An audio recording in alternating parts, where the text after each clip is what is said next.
White House, but the administration is expected to address reporter conduct with new regulations. Joining us now is White House Press Secretary Sarah Sanders, who I used all of my powers of persuasion to get her into the studio tonight.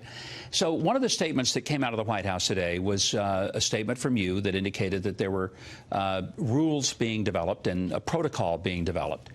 When will we expect to see what that looks like?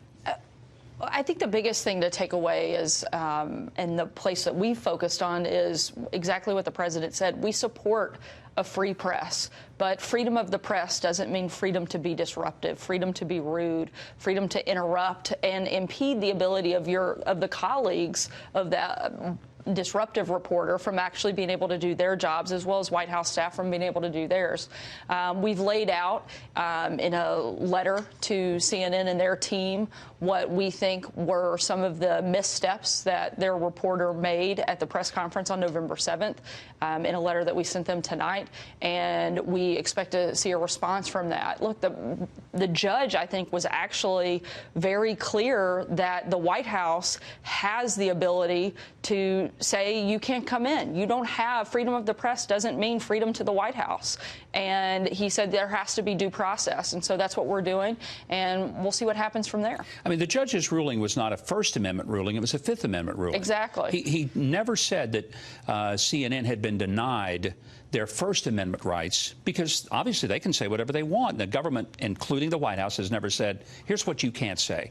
And they also have 50-plus additional people that are hard pass holders at CNN. They actually are one of the individual outlets that has the most hard passes of any news outlet in the country is CNN. They're one of the top three. And so the idea that they aren't able to get information that they need from the White House is frankly laughable. Well, let me ask you some process questions. How many seats are in that press room? I believe there's 49 seats. So 49 total seats. There are thousands of journalists across America.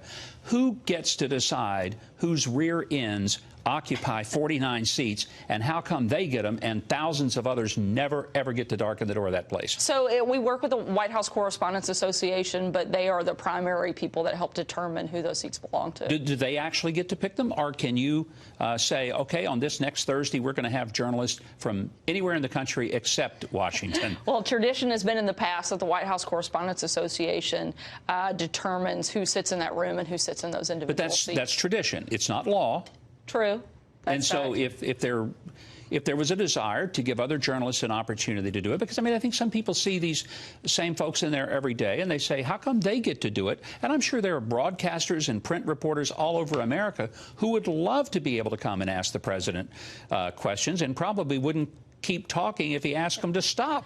I think that's certainly an option to explore, and maybe we will in this White House. I know the president is one of the most accessible presidents probably ever, but certainly in modern history. He's taken, in the last 6 weeks leading up to the midterms, he took 300 times the number of questions from reporters than either of his predecessors. That's outrageous to pretend that this is a president who doesn't support the press, doesn't support freedom of the press, and hasn't given unprecedented access to those reporters. He's somebody who loves to engage with the press. Yeah, we've noticed that. We have. But, and that's because he loves to be able to speak directly to the American people. We never want to prohibit that from taking place, but at the same time, those individuals can't be disruptive. They can't impede the ability of any individual to do their jobs. So when might we see the rules or the requirements, the protocol? You've said you sent the letter to CNN tonight. Is that going to be in a few days, a few weeks?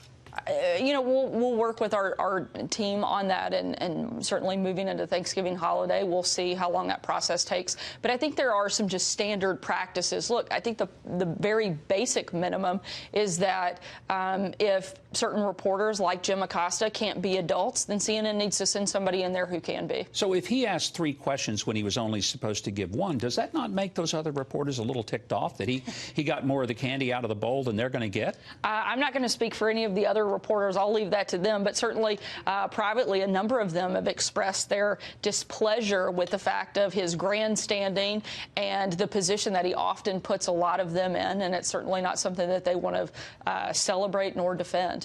President had a big moment this week on prison sentencing reform, and we've only got about a minute and a half left. But I want to cover this because I didn't see a lot in the mainstream media. They were so busy because it was a good story. So usually well, those don't get a lot of play. it's a great story, and this was bipartisan. You had people that really ranged the full spectrum from the far left to the far right and everyone in between. On a personal level, I was involved in this, one of the committees that helped draft some of the policy based on my own experiences. This was huge. This was major. Give me a synopsis of what this legislation does that the president pushed this week. Well, I think one of the biggest things is it brings the country together. It's something that, like you said, it's a bipartisan. It's an area where Republicans, Democrats, everyone can come together and agree that this is a good thing to show a little grace and a little mercy in our justice system, something that hasn't been done in a long time.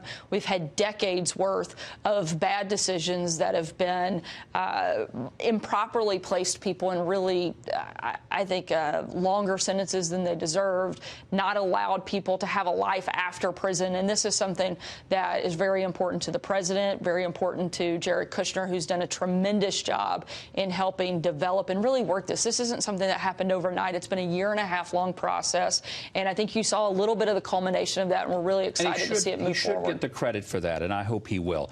30 seconds, and that's all we've got. But look, earlier Tammy Bruce on this show said, well, Sarah Sanders is going to be leaving the White House. And I said, it was an announcement. I didn't know about either. Is there something you need to tell your dad? I hope not that I'm aware of. Okay, so. well, because I was thinking, and I told her, I said, well, gee, maybe you know something I don't know. I'm just the dad. How would I know these things? I think it is one of the greatest privileges and certainly one of the greatest opportunities of my life to serve in this administration, to work with President Trump and the successes that he's had in the first 2 years. I think he's going to have a lot more over the next 6. Will there be other people, though, that will transition out? I mean, is there going to be a huge amount of people that'll probably... Every administration has turnover, particularly after the midterms. Most people don't have the stamina the president does. I often say I don't know how he's not tired, because the rest of us certainly are. And that's not new for any administration, that you'll have some people that will change over. But at the same time, the president's got an incredibly dedicated team that wants to continue to see the country move forward, and we want to see it under President Trump. If you are going to do it, would you let me know, and don't let me read it in the paper? Sure, because I might think it's fake news. Sarah, thank you for coming in. You bet. Not that you had a choice, but thank you for being here.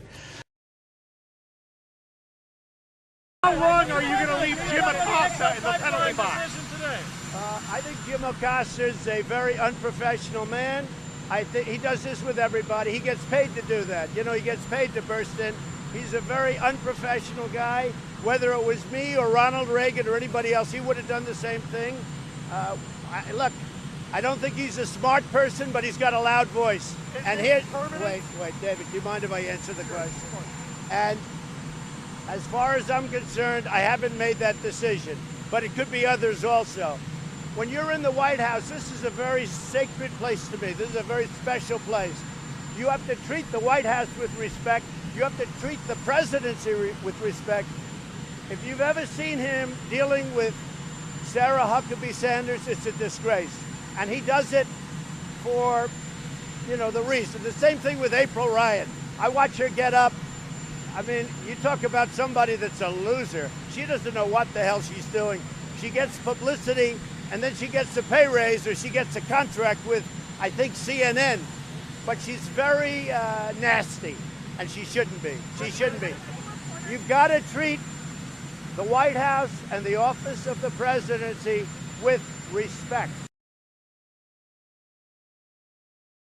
A federal judge who you appointed has just ruled that you must give CNN reporter Jim Acosta his press pass back.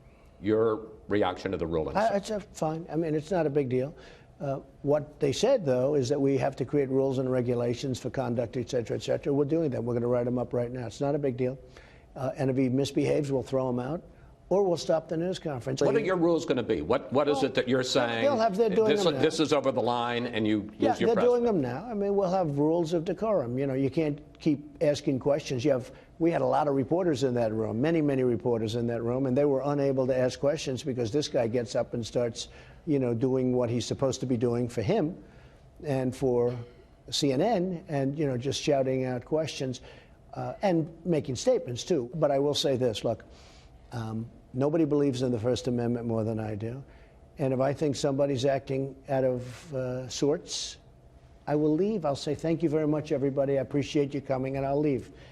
And those reporters will not be too friendly to whoever it is that's acting up. Thank you, God bless you, and God bless America.